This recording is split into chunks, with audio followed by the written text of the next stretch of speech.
Students, today we discuss the topic solution part 1. আমি আজি দ্ৰবৰ প্ৰথম খণ্ডৰ বিষয়ে আলোচনা কৰিম। দ্ৰব কি? What is solution? Solution is a homogeneous mixture. What is homogeneous mixture? Homogeneous mixture is that mixture its composition and properties are uniform throughout the mixture. গোটেই মিশ্ৰণটো যদি উপাংশকেইটাৰ সংযুক্তি একে থাকে সেইটোকে আমি কি কম?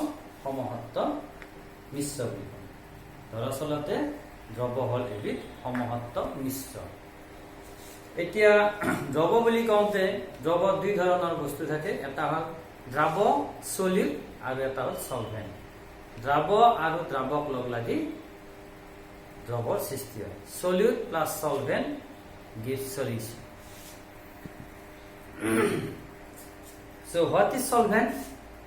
Components that is present in the largest quantity. যিটোৰ পৰিমাণ বেছি থাকে, যিটো উপাংশৰ পৰিমাণ বেছি থাকে সেইটোই হ'ব দ্ৰাৱক। এতিয়া সলিড কাক বোলে? The one or more component present in the solution other than solvent.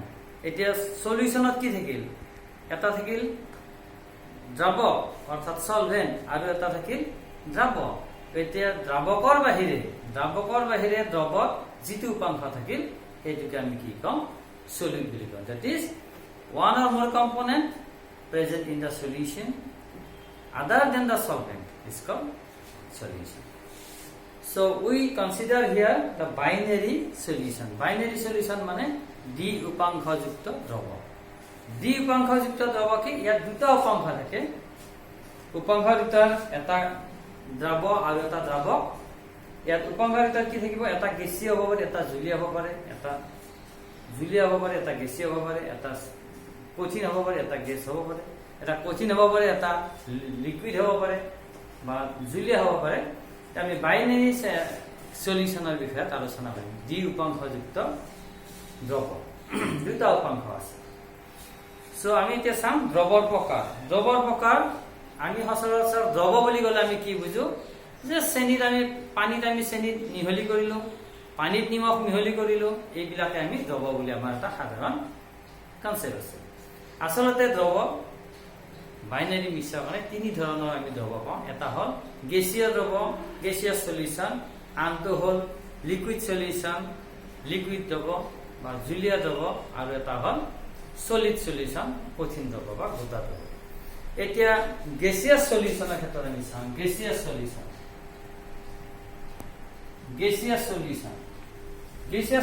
কি থাকে? গেছিয়াছ সলিউশনত সলিড আৰু সলিড এণ্ড সলভেন্ট,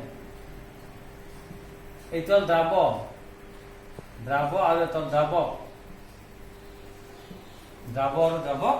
গেছিয়াছ সলিউশন, গেছীয় দ্ৰৱৰ বাবে দ্ৰাৱ কি হব?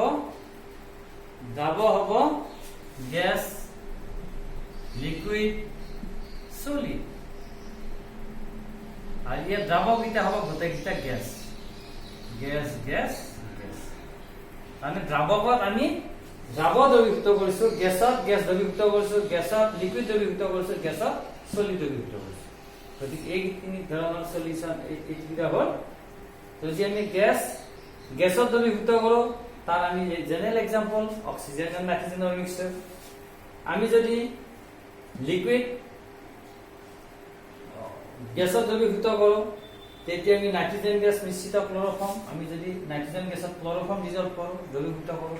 আৰু সলিড আমি গেছত ডিজলভ কৰো, তেতিয়া ধৰা হল কেম্ফৰ, কৰ্পূৰ যদি আমি নাইট্ৰজেন গেছত ডিজলভ কৰো। গতিকে আমি এই গেছিয়াছ সলিউশন এনেকে পাব পাৰো।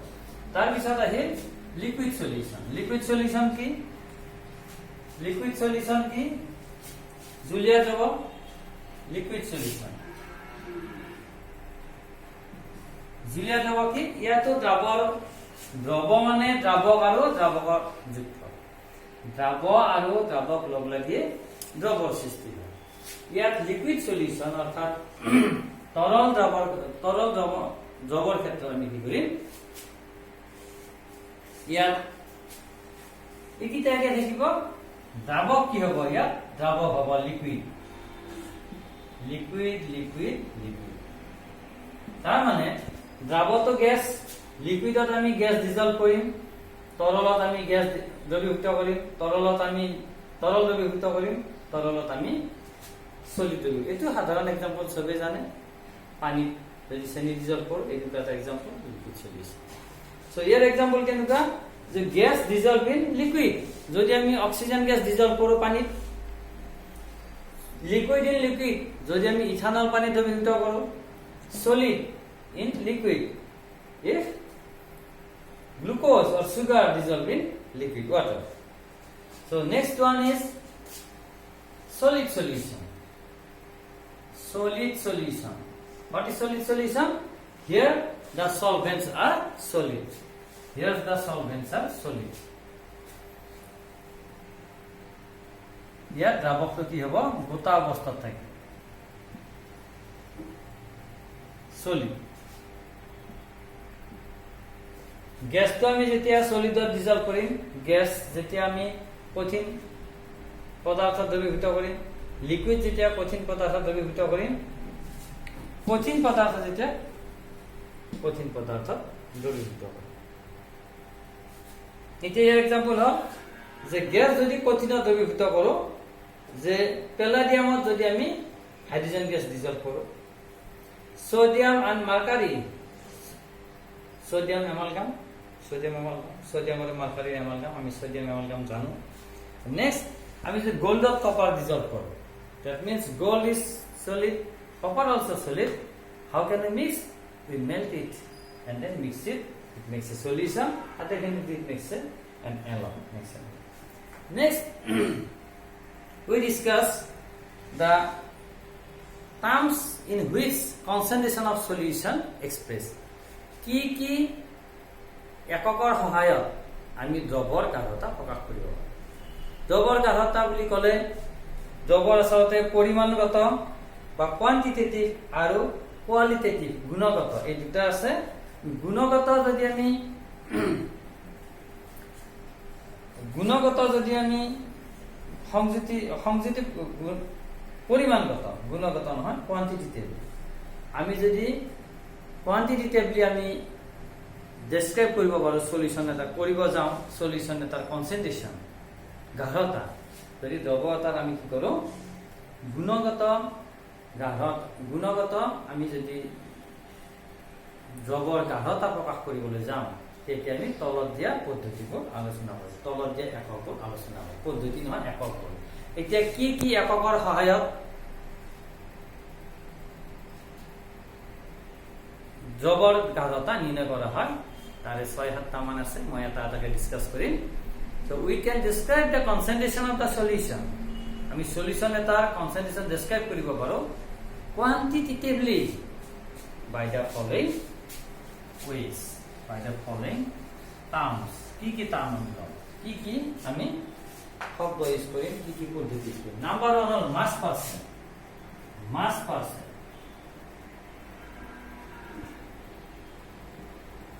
মাস পাৰসেন্টৰ হৰ শতাংশ মই ইংলিছত লিখি দিছো আৰু অসমীয়াত হে কম দুটা জনত লিখিলে বহুত সময় লাগে সো মাস পারসেন্ট মিন্স ইয়াত আমি W by W কি mass percent so mass percent of a component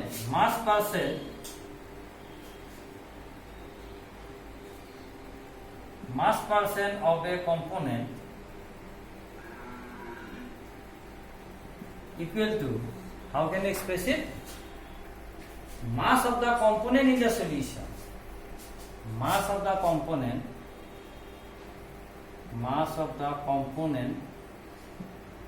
in the solution of component or kiman mass ase by total mass of the solution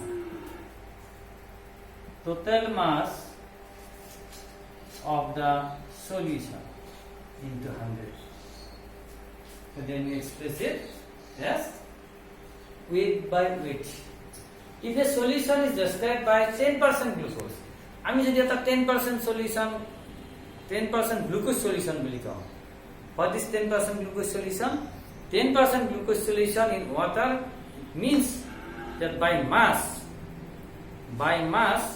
if a solution is described by 10% glucose in water, by mass, it means that 10 gram of glucose is dissolved in 90 gram of water. Remember it. 10% glucose solution. 10% glucose solution by mass. আমি যদি এটা জলীয় দ্ৰৱত ভৰ হিচাপে 10% গ্লুকোজৰ দ্ৰৱ বুলি কওঁ, তেতিয়া আমি কি বুজিম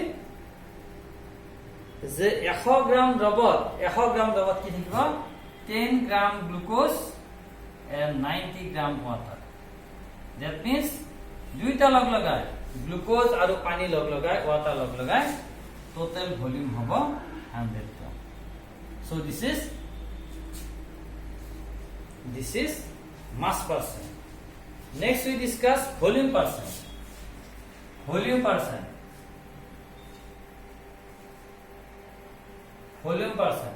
W by V. V by V. Volume percent ki? Volume percent of a component. Volume percent of a component. Ki hobe eta?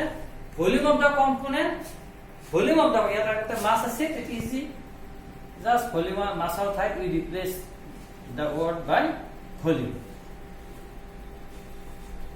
Volume of the component of the solution, or volume of the component volume of the component by total volume of the solution. Total volume of the solution into 100.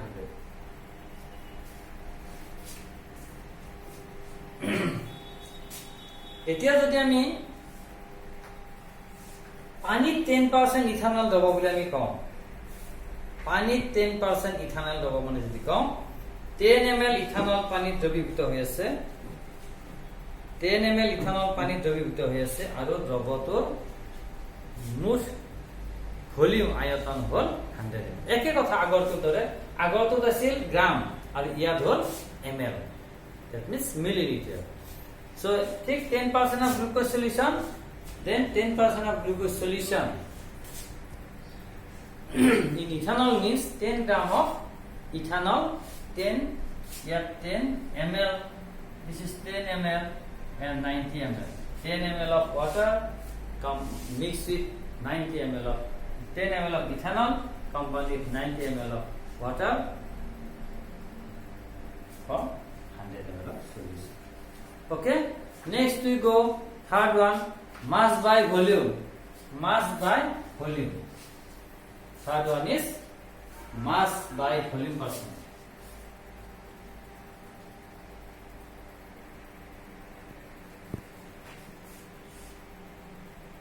Mass by volume. M by V. Oh, sorry, M by V. Mass by volume. It is commonly used in medicine, in pharmacy, medicine. Bilakot likhai thake the solute dissolved in 100 ml of solution. This amount of, suppose vitamin in microgram dissolved in 100 ml of solution. So this is mass by volume. This is for medicinal purpose, in medical science is used. Next we discuss ppm. This is important. ppm, parts per million. ppm, parts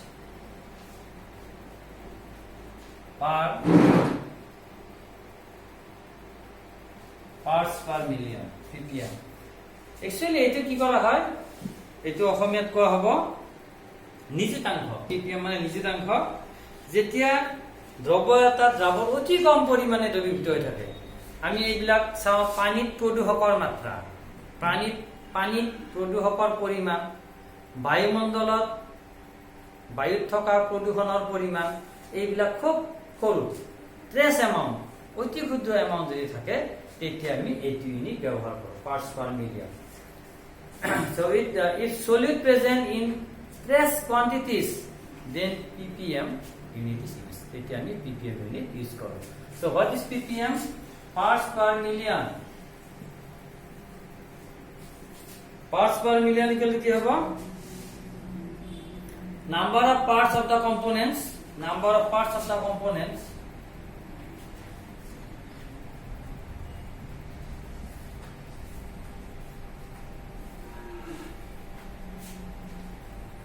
Number of parts of the components by total number of parts of components of the solution. Total number of parts.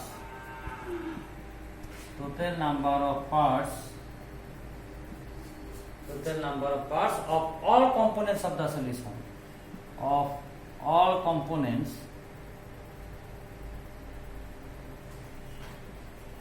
of the solution into 10 to the power 6. Okay.